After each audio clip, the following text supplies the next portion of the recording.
En passant, il vit un homme aveugle de naissance.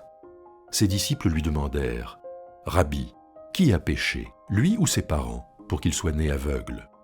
Jésus répondit « Ce n'est pas que lui ou ses parents aient péché, c'est pour que les œuvres de Dieu se manifestent en lui. Tant qu'il fait jour, il faut que nous accomplissions les œuvres de celui qui m'a envoyé. La nuit vient où personne ne peut faire aucune œuvre.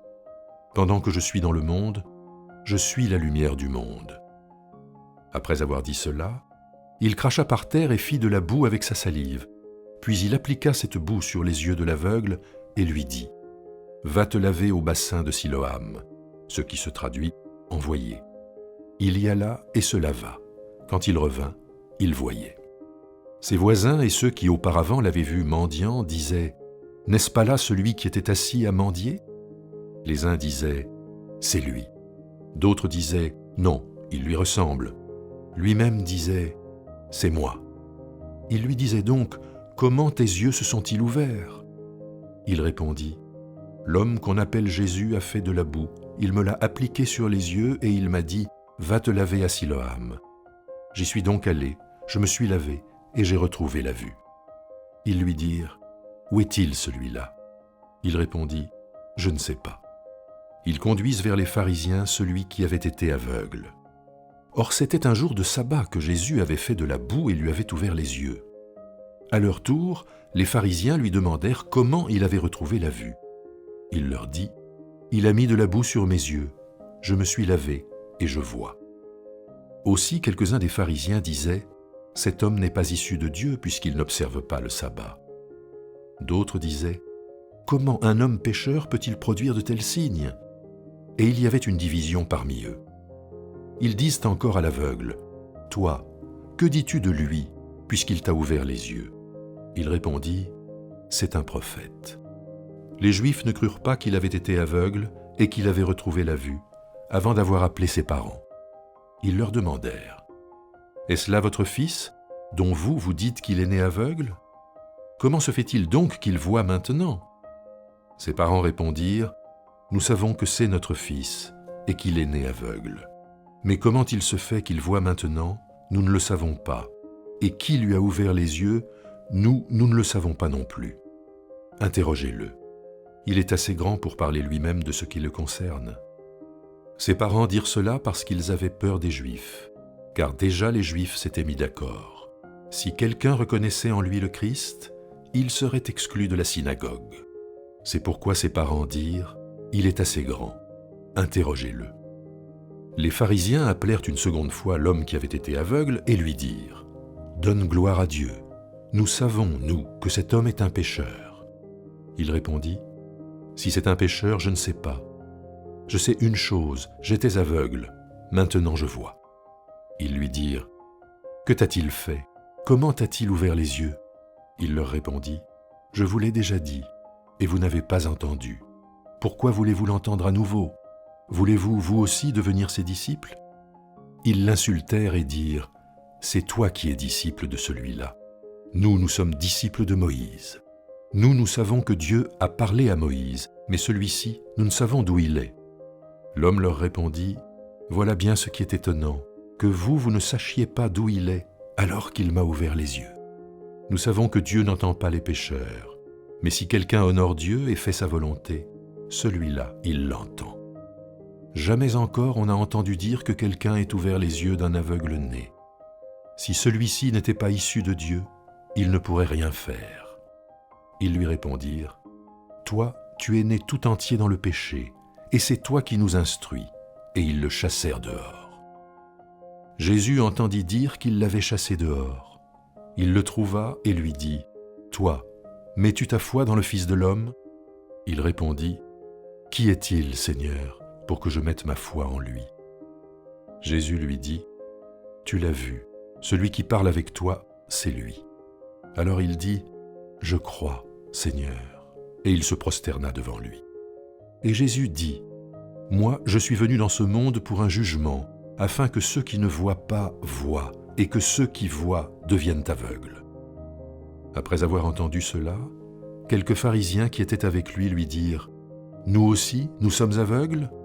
Jésus leur répondit « Si vous étiez aveugles, vous n'auriez pas de péché. Mais maintenant vous dites, nous voyons. Aussi votre péché demeure.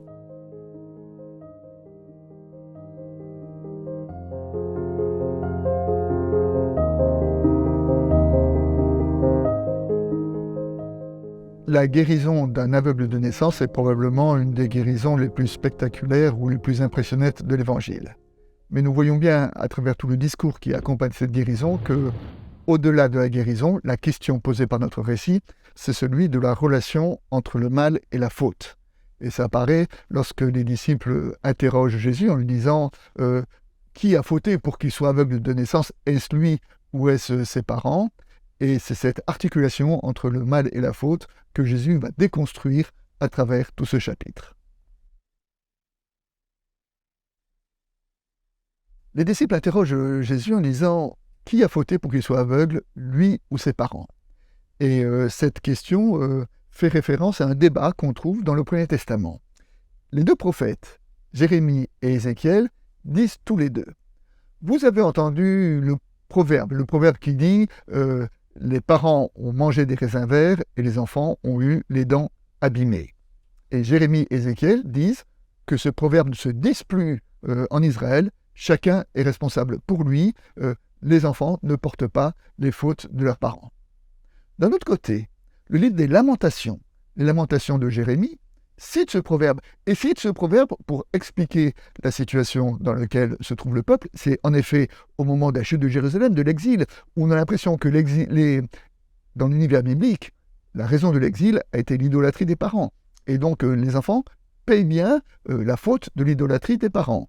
Alors nous sommes donc dans la tension entre Jérémie et Ézéchiel qui disent qu'on ne dise plus ce proverbe, et le livre des Lamentations qui dit le proverbe. Et les sages disent Jérémie et Ézéchiel ont raison pour évoquer les temps messianiques. Devant Dieu, dans l'absolu, nous ne sommes pas responsables de la faute de nos parents. Mais nous ne sommes pas encore dans les temps messianiques, nous sommes dans ce monde-ci, et dans ce monde-ci, nous savons que, et aujourd'hui encore, qu'il arrive aux enfants de payer les fautes des parents. Nous le savons aujourd'hui dans les familles dysfonctionnelles, dans les addictions, dans les familles violentes, que parfois les enfants payent. Et donc cette tension entre Jérémie et Ézéchiel d'un autre côté et Lamentation aujourd'hui est une tension qui a toute son actualité. Jésus se présente devant l'aveugle et Jésus lui met de la boue sur les yeux, donc ce qui est un soin. Et ensuite, Jésus lui dit « Va au bassin pour te laver les yeux » et Jésus se retire. Et donc, au moment où la guérison a lieu, un aveugle de naissance se remet à voir, c'est quand même quelque chose d'extraordinaire, Jésus n'est plus là. Comme si Jésus dit il n'a pas fait cette guérison parce qu'il voulait enrôler l'aveugle dans ses disciples, mais il voulait simplement lui donner la vie et dire quelque chose aux religieux, ce qu'on verra dans la suite du récit. Mais donc, dans un premier temps, nous devons entendre la totale liberté que Jésus accorde à l'aveugle qui a été guéri.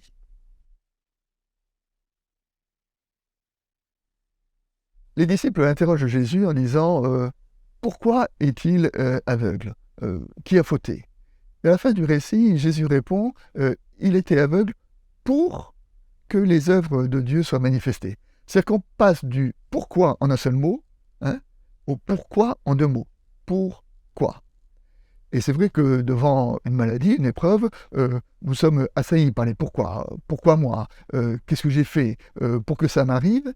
Et que nous sommes invités à passer du pourquoi au pourquoi en deux mots, c'est-à-dire de dire à travers mon épreuve et à travers comment est-ce que je peux témoigner de la gloire de Dieu. C'est-à-dire comment est-ce que débarrasser de l'origine de la maladie ou de l'épreuve, pour dire comment, à travers l'épreuve, je peux quand même la vivre en témoin. La question qui traverse ce chapitre est la question qu'on dit de la théodicée. Alors la théodicée, c'est si Dieu est bon, pourquoi le mal ? Et donc cette question-là, on la retrouve dans toute l'Écriture. Elle traverse notamment le livre de Job, où le discours entre Job et ses amis tourne autour de cette question-là. Si Job est atteint de toutes les épreuves, c'est bien que quelque part, il a dû fauter. Et c'est contre cette articulation que Job va se débattre. Et Le message du livre de Job, c'est de dire non, ce n'est pas par la faute de Job que Job est atteint. Le texte nous dit que la cause de l'épreuve de Job, c'est un pari idiot entre Dieu et le diable. Autant dire que cela échappe totalement à l'humanité et que donc l'origine du mal nous échappe, mais comme on le disait tout à l'heure, ce qui nous appartient, c'est comment nous pourrons vivre notre traversée du mal. La fin de notre récit se termine par Jésus qui dit « afin que ceux qui ne voient pas voient, et ceux qui voient deviennent aveugles ». Donc on voit qu'il y a une sorte d'inversion entre qui voit et qui ne voit pas. Et dans ce récit-là, l'aveugle de naissance est devenu en voyant. En revanche, ceux qui restent dans leur cécité, ce sont les religieux, ce sont les pharisiens. Pourquoi ? Parce que dans leur dialogue avec l'homme guéri, ils lui disent « cela n'était pas possible parce que c'est arrivé un jour du sabbat ». C'est-à-dire qu'à partir du moment, et Dieu ne peut pas faire une guérison, le jour du sabbat, c'est interdit par le sabbat. Et donc, au lieu d'accueillir le réel et de dire « qu'est-ce que ce réel me dit ? En quoi est-ce que ce réel me change ?» Ça, c'est être voyant. Les pharisiens, les religieux restent enfermés dans leurs ornières spirituelles en disant « le réel ne peut pas être puisqu'il ne rentre pas dans mes catégories de pensée ». Et c'est là où ils restent dans leur cécité. Et tout le message de ce texte-là, qui s'adresse aux témoins aujourd'hui, qui s'adresse à l'Église, c'est d'avoir ce que je pourrais appeler une assesse de la lucidité. C'est d'être capable de voir les choses telles qu'elles sont et non pas telles que nous voudrions qu'elles soient. C'est en cela que nous serons des voyants et non pas des aveugles. À propos de l'articulation entre le mal et la faute, le théologien Michel Boutier a écrit « L'homme a la menuiserie dans le sang. Il voudrait d'instinct ajuster faute et souffrance. Quel soulagement si elles coulissaient l'une sur l'autre. Nous posséderions enfin la clé de notre destin et la mort serait devenue raisonnable.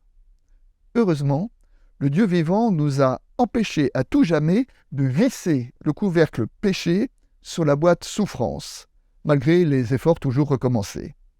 La logique de malheur, voilà l'implacable asphyxie. L'agonie d'un bébé, la mort de l'innocent sont là, qui grippent définitivement le système. Nous espérions être quittes, et il n'y a pas de réponse. Nous n'échapperons pas à la question, c'est à la fois notre angoisse et notre respiration, c'est la liberté.